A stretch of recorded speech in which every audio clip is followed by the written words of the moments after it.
போங்க போங்க போய் செங்கலை ஏத்துக்கிட்டே போய் ஓப்பி அடிங்க போங்க. வர்ற டயத்தை பாரு, பூஞ்சு முகரையலாம்.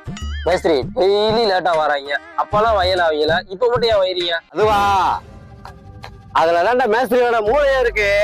தீபாவளி வருதுல, போன்ஸ் கொடுக்கும்ல, யாரு கொடுப்பா? அதுக்கு தாண்டா ஒவ்வொரு ஆளையும் கலட்டி விட்டுக்கிட்டு இருக்கேன். Few minutes later.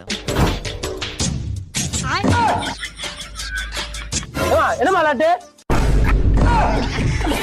ஏய் அண்ணா, என்னம்மா கண்ணு லேட்டு? மேஸ்திரி வீட்ல குழம்பு சார் லேட் ஆச்சு மேஸ்திரி. என்ன குழம்பு? முருங்கைக்காய் குழம்பு. எனக்கு முருங்கைக்காய் குழம்பு மட்டும் போதுமா? எல்லாம் நடக்குமா நினைச்சவே நடந்துருச்சு. முருங்கா மட்டும் போதுமா?